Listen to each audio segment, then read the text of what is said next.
अस्सलाम वालेकुम, कैसे हैं आप सब। उम्मीद करती हूँ आप सब खैरियत से होंगे। और आज के जो व्लॉग का आगाज़ है वो मैं कर रही हूँ कॉफ़ी से।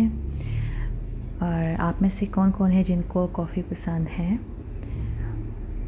अभी चूँकि यहाँ पर मौसम चेंज हो रहा है तो इसलिए मैं कॉफ़ी यूज़ कर लेती हूँ। अदरवाइज़ अगर समर सीज़न हो तो फिर मैं बिल्कुल भी कॉफ़ी नहीं यूज़ करती, चाहे जिस टाइप की भी हो, तो फिर मैं कॉफ़ी नहीं यूज़ करती। और सर्दियों में कर लेती हूँ। और हमने जाना था वैक्सीन लगवाने और सेकंड डोज़ थी आज हमारी। तो बस सुबह उठना वैसे मुश्किल हो जाता है, फिर उसके बाद अगर हम लोग घर में जूस वगैरह बना के जाते तो काफ़ी देर हो जाती, तो इसलिए हम लोगों ने सोचा हम लोग वहीं से कॉफ़ी पी के तो फिर वहाँ से चले जाएंगे। तो फ़र्स्ट टाइम तो हस्बैंड जब गए थे तो उन्होंने वो बिल्कुल ही सुबह सुबह चले गए थे, आज 8 बजे के टाइम।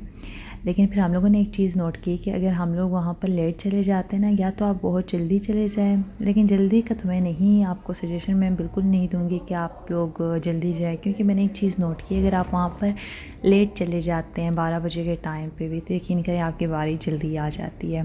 तो इसलिए हम लोगों ने जब ये नोटिस की थी ये चीज़, तो फिर उसके बाद हम लोगों ने डिसाइड किया था कि नेक्स्ट टाइम जब उनकी भी होगी या मेरी होगी तो हम लोग जाएंगे लेट। तो फिर हम लोग लेट ही गए थे और हमारा काम हो गया था, क्योंकि जैसे हमारी सोच होती है कि हम जल्दी जाएंगे, हमारी बारी जल्दी आ जाएगी, इसी तरह सब लोग ही जल्दी चले जाते हैं। तो फिर जब आप लेट जाते हैं ना, तो वो जो लोग जिन्होंने आना होता है वो सब आके तो जा चुके होते हैं, तो इसलिए आपकी बारी जल्दी ही आ जाती है। क्योंकि हमारे यहाँ पर साथ वाले थे, उनसे हमने पूछा था नाम, तो वो सुबह के गए हुए थे, और जिस टाइम हम लोग वहाँ पर गए 12 बजे के टाइम, तो तब उनकी बारी मतलब वहाँ पर आई थी और वो वापस आ रहे थे। तो काफ़ी देर, और हम लोग जब गए थे हमारा 1 घंटा भी मुश्किल से ही लगा होगा और हमारा काम हो गया था और हम लोग आ गए थे। और वैसे जब हम लोग गए थे उस टाइम भी लोग काफ़ी थे और यूँ लग रहा था जैसे 2-3 घंटे लग जाएंगे, लेकिन शुक्र है बारी जल्दी आ गई थी और हमारा काम हो गया था। बस यहाँ पर मुझसे पहले इनकी बारी थी, इनको लग चुकी थी, इसके बाद मेरी बारी थी, और हम लोगों ने यहाँ से बस जैसे ही हमारा काम फिनिश हुआ, वहाँ पे कहते हैं कि आप 10 to 15 मिनट्स बैठ के ना थोड़ा वेट करें, फिर उसके बाद आप जाएं। लेकिन हम लोग वेट शेट कोई नहीं करते, हम तो बस लगवाने की करते हैं, निकलने की करते हैं कि बस किसी तरह लगे और हम लोग निकले यहाँ से, क्योंकि हमें उसके बाद कुछ घर की चीज़ें चाहिए थी, हमने वो भी लेनी थी, तो बस हम लोगों ने निकलने की। और वापसी पे भी हम लोग यही वहाँ से लेते आए कि अब क्या घर जाके बनाएंगे, तो क्यों ना बस इधर से ही खा पी के तो बस जाएं। फिर हमें कुछ घर की चीज़ें चाहिए थी, फिर हम लोग वो लेने गए। और जब से मैं इटली में आई थी मेरे घर के गिलास बिल्कुल भी नहीं टूटते थे, लेकिन अब जो है हमारे गिलास बहुत जल्दी टूट जाते हैं बस। फिर मुझे कुछ गिलास वगैरह चाहिए थे घर के। अब खैर मेरा एक अदद बेटा भी तो है ना, बस वो तोड़ देता है, अभी भी हमारे इस तरह नहीं टूटते। और फिर हमें घर की जो चीज़ें चाहिए थी हम वो लेने चले गए थे। अच्छा, यहाँ पर एक चीज़ जो मैंने नोट की है कि आपको ना, अगर हम लोग पाकिस्तान की बात करें तो आप किसी भी जगह पर चले जाए आपको सारी चीज़ें एक ही जगह से मिल जाती हैं। और यहाँ पर ऐसा होता है कि अगर आपको एक चीज़ एक मार्केट से लेनी है तो आपको दूसरी चीज़ दूसरे मार्केट से मिलेगी। मैंने जो अपनी मेरी पर्सनल जो मैंने नोट किया है ना, वहाँ पर मैंने यही नोट किया है कि मुझे एक ही मार्केट से सारी चीज़ें नहीं मिलती। और स्टार्टिंग में जब मैं हस्बैंड से भी कहती थी ना कि आपने ये चीज़ लेके आनी है, तो वो एक चीज़ ले आते थे, दूसरी चीज़ नहीं लेके आते थे। तो हमारी अक्सर इस बात में ना हमें बहस भी कर जाते हैं। मैं कहती हूँ आप उसी मार्केट पे गए थे जहाँ पर आपने ये चीज़ उठानी थी, ये भी उठा के ले आते, तो इसके लिए मुझे मज़ीद वेट करना पड़ेगा। लेकिन वो मुझे कहते थे कि उसके लिए मुझे उधर जाना पड़ता, लेकिन स्टार्टिंग में मुझे ये चीज़ समझ नहीं आई थी। अब जब मैं यहाँ पर ख़ुद रह रही हूँ, ख़ुद जा रही हूँ, तो अब मुझे आइडिया होता है कि वाकई ये चीज़ यहाँ पर है कि एक चीज़ आपको एक जगह से लेनी होगी, दूसरी चीज़ के लिए आपको दूसरी जगह जाना ही पड़ेगा। तो बस कोई नहीं, इंसान जब रहता है तो इनको आइडिया होता है। और शुरू में चूँकि हमारा माइंड पाकिस्तान वाला बना होता है, हम हर चीज़ उसके मुताबिक सोच रहे होते हैं कि वहाँ पर ऐसा होता है तो यकीनन यहाँ पर भी ऐसा ही होता होगा, लेकिन ऐसा नहीं होता। हर जगह पर डिफरेंट जो है वो क्राइटेरिया होता है, और हर मार्केट में डिफरेंट चीज़ें पड़ी होती है। जो आपको एक मार्केट में मिलेगी वो दूसरे मार्केट में वही चीज़ नहीं मिलती।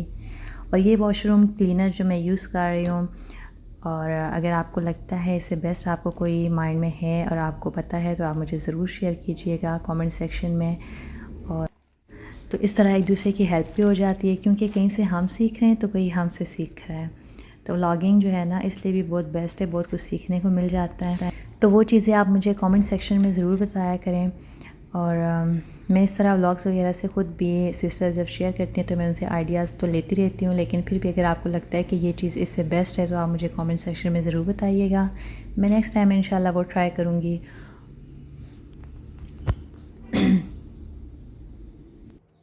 और वैसे भी अगर आप मार्केट में जाएँ और कोई एक चीज़ उठा के लेके आए तो बंदे को खुद भी अच्छा नहीं लग रहा होता कि काउंटर पे वो जो होती हैं वो भी क्या सोचेंगे कि बस इसी एक चीज़ के लिए आए थे।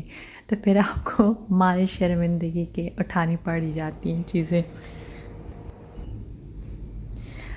और ये उन्होंने हमें वैसे ही फ्री में बीच में एज अ गिफ्ट दे दिया था। और ये आप हैंगर के साथ अगर लगाएं तो आपकी अलमारी में वाकई बहुत अच्छी फ्रेगनेंस आ जाती है। अच्छा, ये ब्लीच मैं यूज़ करती होती हूँ कपड़ों के लिए, कलर्ड कपड़ों के लिए अलग है और वाइट कपड़ों के लिए अलग, लेकिन मैं इससे कुछ सेटिस्फाई नहीं हूँ क्योंकि इससे कपड़े साफ़ नहीं होते। अगर आप लोग इटली में रहते हैं और आप लोग कोई ऐसी ब्लीच यूज़ कर रहे हैं जिससे वाकई कपड़े, जो वाइट कपड़े स्पेशली होते हैं, उससे दाग वगैरह ख़त्म हो जाते हैं, रिमूव हो जाते हैं, तो मुझे लाजमी बताइएगा, क्योंकि मुझे ये बहुत प्रॉब्लम फेस करनी पड़ रही है कि मुझे ना कोई ब्लीच, मैंने बहुत सारी ट्राई की लेकिन मुझे ऐसी कोई मिली नहीं कि जिससे वाकई जो है ना वो दाग रिमूव हो जाए। या किस तरह से आप लोग इसे यूज़ करते हैं, मे भी हो सकता है कि मेरा यूज़ करने का तरीका ठीक ना हो।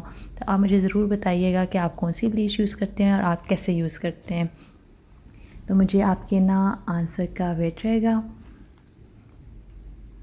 हैंगर आए तो हैंगर से मुझे हमेशा एक ही बात याद आती है, हमारी अलमारी में जितने मर्ज़ी हैंगर आ जाएं तो हम पूरे ही नहीं होते। जब भी देखो तो हैंगर्स का इशू आ रहा होता है, हैंगर्स ख़त्म है, हैंगर्स ख़त्म है। तो वो जितने भी घर में आ जाए ना कभी भी पूरे नहीं होते।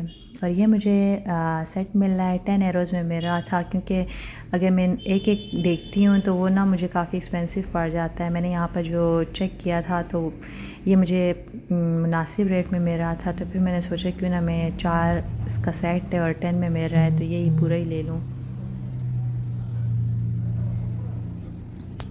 और ये भी मुझे आई थिंक 3 to 4 ईयर्स में तीनों मिल गई थी, तो फिर हम लोगों ने ये भी उठा ली। और यही था आज का मेरा व्लॉग। उम्मीद करती हूँ आपको पसंद आया होगा। पसंद आया तो लाइक करना मत भूलिएगा। अगर आप मेरे चैनल पे न्यू है तो सब्सक्राइब करना भी मत भूलिएगा। मिलते हैं नेक्स्ट व्लॉग में, तब तक के लिए अल्लाह हाफ़िज़।